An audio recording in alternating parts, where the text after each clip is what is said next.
আচ্ছা, আপনি করে কি মনে আছে শেষ কতদিন আগে আপনারা কলার পাতাত করে পিকনিক খাচ্ছেন? সত্যি কথা বলতে আমারও মনে নাই লাস্ট কতদিন আগে আমি এই ধরনের পিকনিক খাচ্ছি। আর সেই জন্য ভাস্তি আর ছোট বোনেরা জেদ লাগাছে তারা নাকি একটা পিকনিক খাবে, আর তার করে কলম আজকে তোমাকে কলার পাতাত করে পিকনিক খাওয়ামো। প্রথমেই পিচ্চিরা চাল ডাল হাড়ি পাতিল সবকিছু নিয়ে হাজির হয়, তারপরে ঠিকঠাক মতো একটা জায়গা বার করে যেটি বস থেকে সগলি কোটা বাসা করবে। আর পিকনিকের আয়োজনতে আসলো চাল ডাল আর ডিম, কারণ এটা পিচ্চিদের পিকনিক। আর প্রথমেই ব্যবস্থা করা হলো পানির, কারণ পানি ছাড়া কোনো কাজে সম্ভব নয়। আর এদিকে তো দেখতেই পাচ্ছেন ডাল ভিজানো হচ্ছে। আর এখন যে পিচ্চিক দেখতেছেন এটা কিন্তু আমার ফুফাতো বোন মাহি।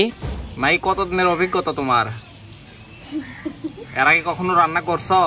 না, করনি, এই ফার্স্ট টাইম করিচ্ছ? সব পিচ্চিকেরও কাদত লাগে দিয়ে আমি অল্পনা চেয়ারত বস থেকে বাতাস খাচ্ছে না। বাসিচ্ছ নাকি উকুন মারিচ্ছ? হ্যাঁ। আর অন্যদিকে তো আমার ভাস্তি খুব সুন্দর করে আদা রসুন গুলো পিষে নিচ্ছে। আসলে ছোট বাচ্চাকে যেভাবে শিক্ষা দিয়ে বড় করবেন ছোলপোল গুলো ঠিক সেইভাবেই কিন্তু বড় হবে। আরেকদিকে তো পিচ্চি মেঘলা মশারি কালাইয়ের ডালগুলো খুব ভালোভাবে ধুয়ে নিল। আরেকদিকে মাহি খুব সুন্দর করে আলুগুলো কাটে নিচ্ছে। অর্ধেক কাজ শেষ হওয়ার পরে হাজির হলো ভাস্তে সাবিত। সাবিত এতক্ষণ কইছিলি আকাশে না চাঁদে?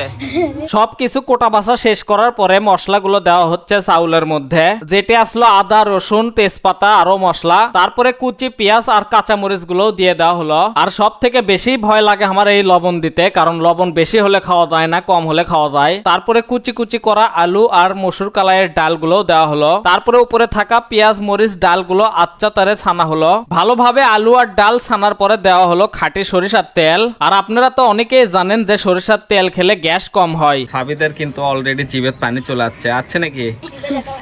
আর ভালো করে মশলাগুলো চাউলের সাথে মেশানোর পরে দিয়ে দেওয়া হলো পানি। আর চাউলগুলো ফোটানোর জন্য অবশ্যই কিন্তু বেশি করে পানি দেওয়াই ভালো। আর সর্বশেষে বিসমিল্লাহর নামে পাতিলটা হাঁসেলের উপর তুলে দেওয়া হলো। অন্যদিকে ডিমগুলো সিদ্ধ করার জন্য পাতিল না ব্যবহার করে আমরা হিটার জগগুলো ব্যবহার করনো, কারণ পিচ্চিগুলো আসলে এতগুলো চাপ একসাথে লিবের পাচ্ছিল না, যার জন্য এই বুদ্ধি করে দিন। মোটামুটি 5 মিনিটের মধ্যে ডিমগুলো ভালোভাবে সিদ্ধ হয়ে গেল। আর সেই ডিমগুলো আবার সিলার কাজ শুরু হয়ে গেল।